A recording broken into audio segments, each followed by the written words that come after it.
सुशांत सिन्हा और आज प्रश्नकाल में आपके सामने शाहनामा लेकर आया हूं जो आपके उस सवाल का जवाब देगा जो बीजेपी के चाणक्य माने जाने वाले अमित शाह से जुड़ा है। वो अमित शाह जिनके हाथ में आज से ठीक 3 साल पहले बीजेपी की बागडोर सौंपी गई थी।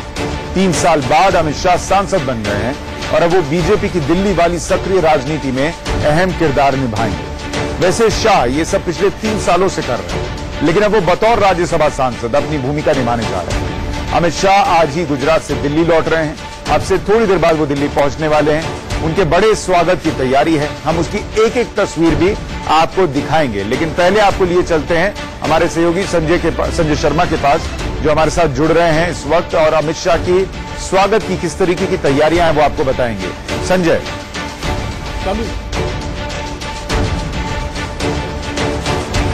विजुअल लो, देखिए देखिए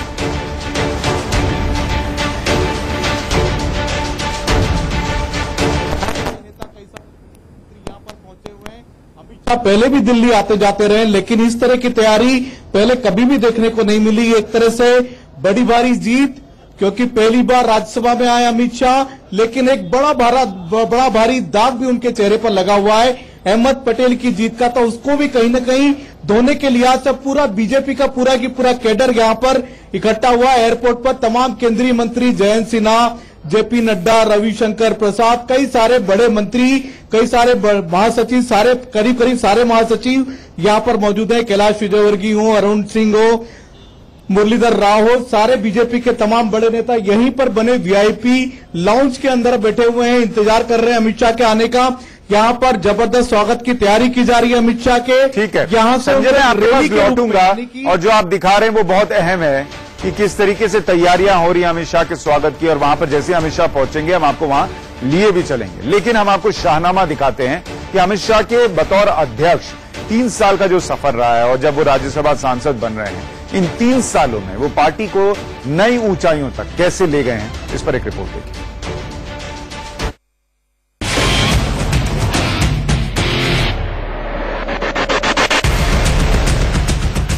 ये तस्वीरें रात करीब 11 बजे की हैं। गुजरात में राज्यसभा चुनाव को लेकर जब सेकंड डेवलपमेंट चल रहा था, देखिए तब अमित शाह कहां बैठे थे। गुजरात के मुख्यमंत्री विजय रूपाणी के साथ इत्मीनान से काउंटिंग सेंटर में पूरी पार्टी उनकी बिसात पर शहमात खेल रही थी। संगठन चुनाव आयोग में कांग्रेस से जूझ रहा था और कमोवेश कांग्रेस ने ये मान लिया था कि अहमद पटेल अमित शाह के चक्रव्यूह में फंस चुके हैं।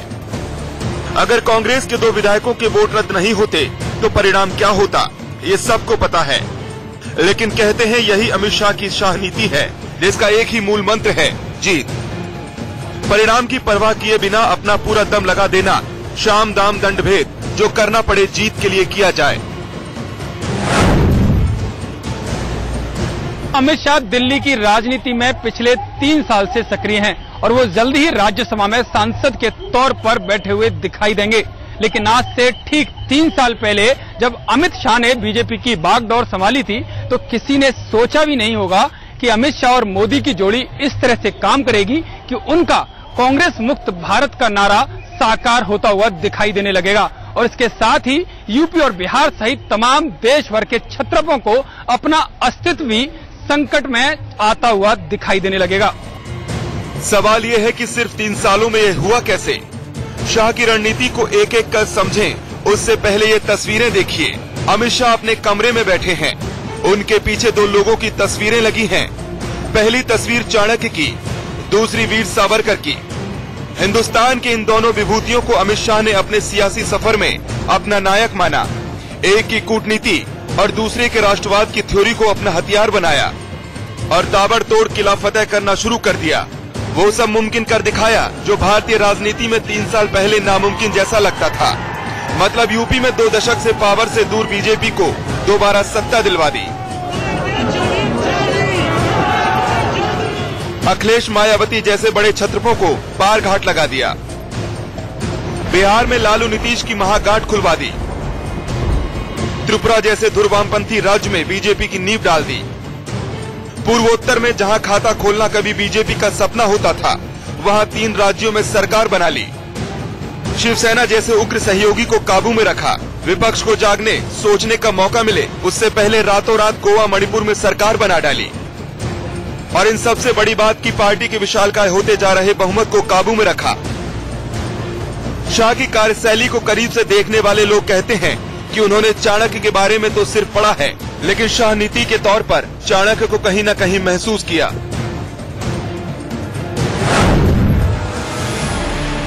और मैं कह सकता हूं कि उनके नेतृत्व में भारतीय जनता पार्टी आज भारत की ही नहीं बल्कि विश्व की सबसे बड़ी राजनीतिक पार्टी बन गई है। अमित शाह गुजरात के चाणक्य है। अभी वो अपनी जो चाणक्य नीति है इसका इस्तेमाल पूरे देश में भारतीय जनता पार्टी और एनडीए के प्रचार और प्रसार के लिए कर रहे हैं। सरकार ने 3 साल पूरे किए तो सरकार अपनी उपलब्धियां लोगों तक पहुंचाना चाहती थी, तो सरकार की तरफ से नारा आया 3 साल बेमिसाल। जी हाँ, इस नारे को हैशटैग के साथ लोगों तक पहुंचाया गया। विपक्ष ने वार भी किया, कहा 3 साल गोलमाल। जी हाँ, आप ये सोच के हैरत होंगे कि इस नारे के पीछे कौन था, आखिर वो कौन सा चाणक्य था जो कौन सा सारथी था जो मोदी के रथ को लेकर आगे बढ़ रहा था। वो सारथी थे अमित शाह। उत्तर प्रदेश और उत्तराखंड की शानदार जीत और गोवा मणिपुर में शानदार कूटनीति के बाद मीडिया रिपोर्ट में छपी हेडलाइन में तो यहां तक आ गया कि भारतीय जगरनॉट पार्टी, यानी कि ऐसी पार्टी जो किसी भी चुनौती से हमेशा लड़ने को तैयार है। जगरनॉट अंग्रेजी का शब्द है जिसका अर्थ है एक विशाल और बेहद निर्मम ताकत जो अपने रास्ते में पड़ने वाली हर बाधा को कुचल देती है, फतेह पाकर ही दम देती है। शाह की अगुवाई में बीजेपी के लिए ऐसा होता दिख रहा है। अब सवाल ये है कि शाह के पास ये जगरनॉट वाली ताकत कहां से आई, उस संगठन के पास कहां से आई जो 3 साल पहले तक तितर बितर था। मोदी की जीत के ठीक बाद जब शाह की भूमिका की बातें सामने आई तो कई राजनीतिक पंडितों ने ये सोचा कि अमित शाह पीएमओ या किसी दूसरे मंत्रालय में राज्य मंत्री के तौर पर काम कर सकते हैं, लेकिन मोदी को ये पता था कि ऐसा होने पर सत्ता के 2 केंद्र हो जाएंगे। बहुत कुछ उसी तरह जैसा यूपीए 2 के समय 10 जनपद और 7 आरसीआर को लेकर होता था। लिहाजा तमाम अटकलों को खारिज करते हुए राजनाथ को मंत्रिपरिषद में जगह दी गई और अमित शाह के हाथ में पार्टी सौंप दी गई। तब शाह के सामने सबसे बड़ी चुनौती ये थी कि लोकसभा चुनाव के उस मोदी लहर को कैसे बनाए बचाए रखा जाए, क्योंकि तूफान की सबसे बड़ी बात तो यही होती है कि वो गुजर जाता है।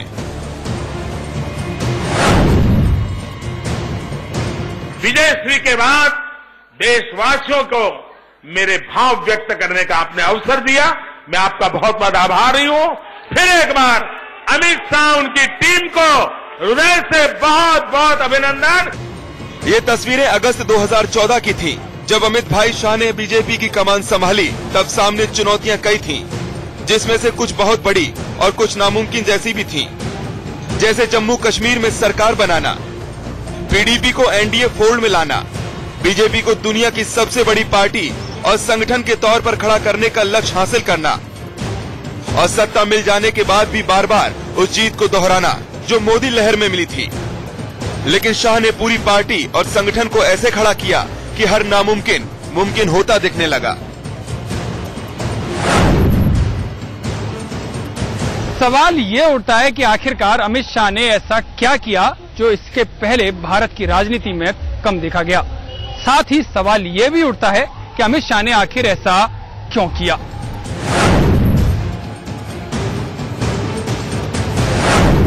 जी हाँ, हर दिन 541 किलोमीटर की यात्रा, अगर आप इसे 365 यानी साल के पूरे दिन से गुना कर दें तो ये यात्रा 5,60,000 किलोमीटर की हो जाती है।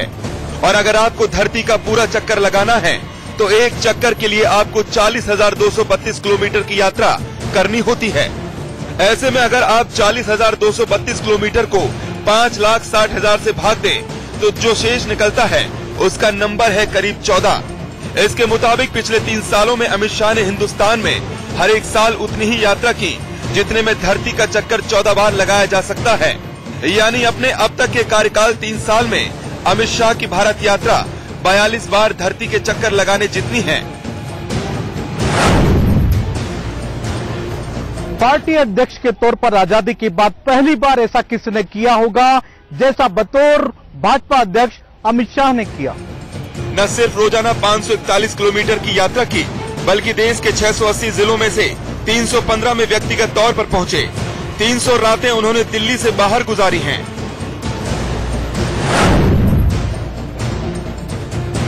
वर्कोहॉलिक, वो इतना काम करते हैं कि शायद वो कभी कभी तो वो बिहार के या उत्तर प्रदेश के इंटीरियर्स में जब वो जाते थे और प्राइम मिनिस्टर नरेंद्र मोदी जी को अगर उनसे बात करनी थी तो कभी कभी वो कॉन्टेक्टेबल भी नहीं थे, क्योंकि उनका फोन ऐसे कवरेज क्षेत्र के बाहर था। ऐसी जगह पे वो घूमते रहते थे।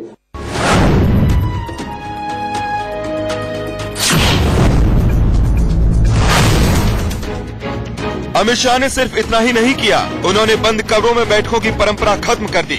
इसके अलावा पार्टी के हर कार्यकर्ता की सही पहचान कर उसे सही इस्तेमाल की नींव डाली। गेस्ट हाउस, होटलों और सर्किट हाउस में ठहरने की परंपरा को बंद करवाया। शाह के राज में रात्रि विश्राम भी नेताओं को पार्टी कार्यकर्ताओं के घर पर करने को बोला गया। भोजन भी पार्टी कार्यकर्ता के घर पर करने की एक नई परंपरा की शुरुआत की गई। ये ऐसे हथियार थे जिसकी बातें तो सभी पार्टियों का शीर्ष नेतृत्व करता है, लेकिन अमित शाह ने इसे सचमुच में करके दिखा दिया।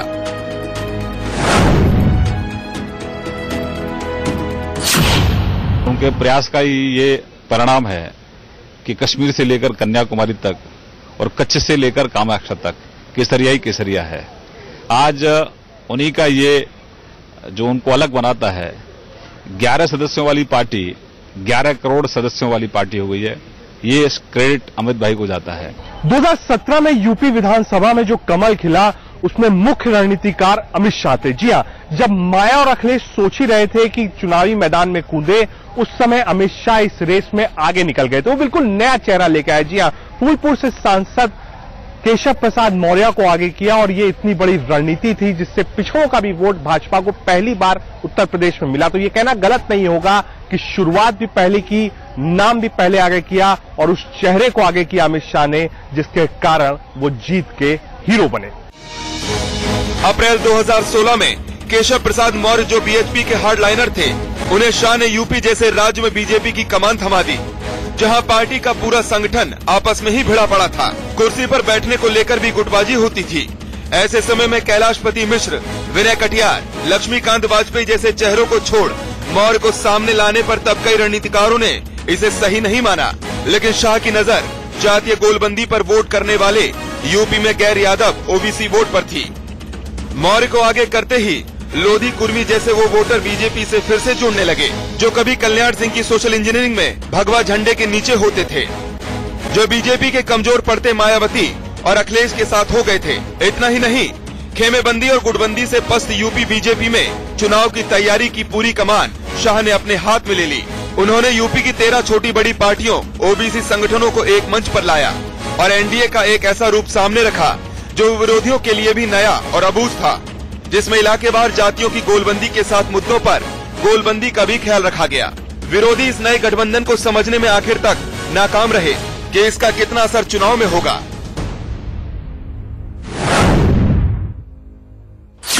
अब इस बात की जरूरत थी कि बीजेपी के परंपरागत वोट बैंक को पार्टी के साथ जोड़ा जाए और गांव-गांव में बीजेपी की लहर को दोबारा बनाया जाए। इसके लिए शाह ने ब्राह्मण और ऊंची जाति के नेताओं को संगठन में ऊपर की तरफ बढ़ाया। रीता बहुगुणा जोशी जैसे नेताओं को जगह दी गई। 2016 के आखिर तक 75 जिले और 80 लोकसभा सीट वाली यूपी को संगठन की सहूलत के हिसाब से 93 पार्टी जिलों में बांटा गया। पार्टी जिला बनाए जाने के बाद बूथ कमेटी का गठन किया। 1,40,000 बूथ कमेटी बनाई। हर कमेटी में 21 सदस्यों को जोड़ा। इसमें ओबीसी और 5 महिलाओं की भागीदारी जरूर की और देखते देखते यूपी में बीजेपी का ऐसा संगठन खड़ा हो गया जिसने 2/4 सीटें जीत ली और इस जीत के महानायक बने अमित शाह। ये जीत बहुत बड़ी थी। बीजेपी ने 2 दशक बाद देश के सबसे बड़े राज्य की सत्ता अपने बूते पाली थी। इसे रिटर्न ऑफ मोदी वेव कहा गया। इतना ही नहीं, सियासत में इसे नामुमकिन माना जाता है। अमित शाह के बतौर बीजेपी अध्यक्ष रहते हुए ये भाजपा की पहली जीत नहीं थी। शाह के 3 साल के कार्यकाल में 13 राज्यों में चुनाव हुए, जिसमें बीजेपी ने 9 राज्यों में जीत हासिल की। इतना ही नहीं, बहुमत की परिभाषा भी बदल दी गई।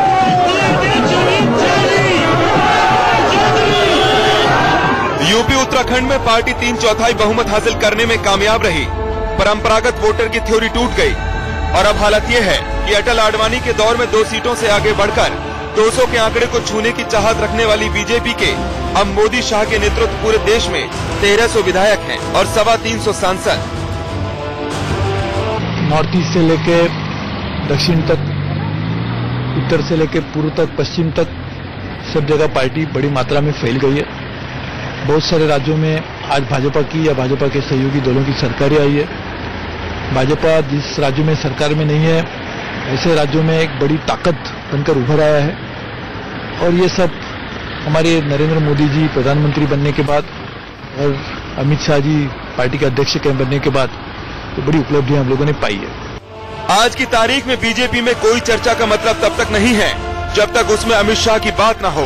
विरोधी जिनकी रणनीति से भय खाते हैं लेकिन बंद कमरे में प्रशंसा करते हैं। लेकिन एक बड़ा सवाल ये है कि अमित शाह के सामने चुनौतियां क्या हैं? राजनीति और निजी जीवन में जब आपका वक्त ठीक चल रहा होता है तो आपकी मेहनत का नतीजा भी उम्मीद से ज्यादा मिलता है। अमित शाह के साथ भी कुछ ऐसा ही हुआ। लेकिन आने वाले वक्त में अमित शाह के सामने चुनौतियां भी बड़ी हैं। देखिए कौन सी हैं ये चुनौतियां। मोदी शाह की अगुवाई में जहां बीजेपी में संगठन और सरकार की सत्ता केंद्रीकृत होती जा रही है, वहीं दूसरी तरफ राज्यों के छत्रप जिनके सामने अस्तित्व का संकट है वो एक मंच पर जमा हो रहे हैं। बिहार में भले लालू नीतीश अलग हो गए हों, लेकिन 16 राजनीतिक पार्टियों ने राष्ट्रपति के चुनाव के दौरान एक मोर्चा बना लिया है। इसका बड़ा लिटमस टेस्ट अगस्त के आखिरी हफ्ते में पटना में होने वाली लालू की रैली में होना है। कांग्रेस भी इसमें साथ है।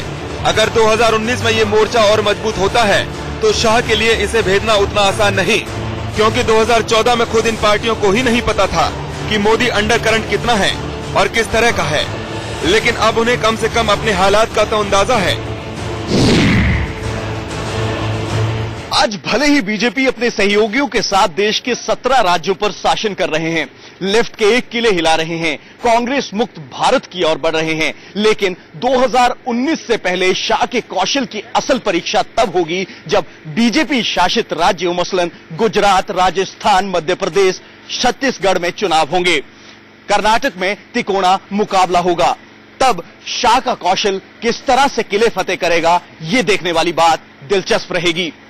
अध्यक्ष के तौर पर अमित शाह का कार्यकाल 2019 से ठीक पहले तक का है, लेकिन पार्टी लोकसभा चुनाव से पहले अध्यक्ष बदल देगी ऐसी संभावना बहुत कम है। इसलिए ये कहा जा रहा है कि 2022 तक बीजेपी की कमान शाह के हाथ में ही होगी। तब तक बीजेपी और उसके साथ अमित शाह भी भारतीय राजनीति में मजबूत पकड़ बना चुके होंगे। शाह मोदी के पास एक स्पष्ट एजेंडा है, देश में राष्ट्रीय राजनीति का वर्चस्व स्थापित करना, कांग्रेस के विकल्प के तौर ताकतवर बीजेपी को खड़ा और बहुत बड़ा करना, क्षेत्रीय पार्टियों को चुन चुन कर मटियामेट करना। शायद वही बीजेपी का स्वर्णिम काल होगा। वैसे भी अमित शाह आज की तारीख में मिली सफलताओं को स्वर्ण काल नहीं मानते। उनकी सफलता का मूल मंत्र ये है कि पुरानी चुनौती खत्म होते नई चुनौती से निपटने में जुट जाना।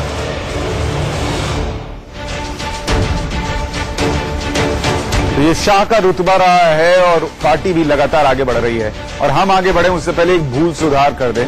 हम जब आपको ये बता रहे थे कि कैसे अमित शाह ने उत्तर प्रदेश की कमान संभालने के लिए वहां पर बतौर पार्टी अध्यक्ष राज्य में केशव प्रसाद मौर्य को वरीयता दी थी कुछ चेहरों के ऊपर, तो कलराज मिश्र का नाम लिया था, लेकिन तस्वीर गलती से कैलाशपति मिश्र की लग गई थी, उसके लिए माफी चाहते हैं। लेकिन हम सीधे चलते हैं संजय के पास, जो आपको बताएंगे कि अमित शाह जो पहुंचने वाले हैं थोड़ी देर में दिल्ली, उनके स्वागत को लेकर क्या कुछ गहमा गहमी है, क्या अपडेट है संजय वहां पर?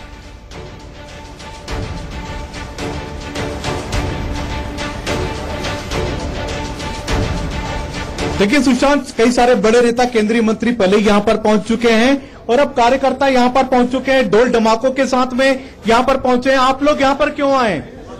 आप लोग क्या अमित शाह जी के स्वागत के लिए आए? हम अपने राष्ट्रीय अध्यक्ष अमित शाह जी के स्वागत के लिए आए हैं। ये महरौली जिले की सारी टीम है। क्या अमित शाह जी ने ऐसा क्या काम किया कि आज आप लोगों को स्वागत के लिए आना पड़ रहा है? अमित शाह जी ने गुजरात में परचम फहराया अपनी जीत का, हमारी पार्टी का बहुत ही हौसला। लेकिन अहमद पटेल जी की हार का कहीं न कहीं उन पर नाम भी आ रहा, उसका दाग भी है। नहीं, उस पर कोई बुखलाई हुई कांग्रेस बकवास कर रही है, बुखला के अमित शाह जी का इसमें कोई रोल नहीं है। अमित शाह जी के स्वागत के लिए आए? बिल्कुल स्वागत के लिए आए हैं। अमित शाह ने बहुत अच्छा काम किया है, इसलिए उनका स्वागत करने के लिए आए हैं। ठीक है संजय, बहुत सारे लोग पहुंचे हैं और जाहिर तौर पर अहमद पटेल की जीत वहां जरूर हो गई, लेकिन स्मृति ईरानी और अमित शाह वहां पहुंचने में, राज्यसभा तक पहुंचने में कामयाब रहे हैं और दिल्ली की राजनीति में अब अमित शाह का किरदार और ज्यादा होगा। इसको लेकर जो उनके समर्थक हैं वो उत्साहित हैं। हम आप तक तस्वीरें पहुंचाएंगे। आज के लिए प्रश्नकाल में इतना ही।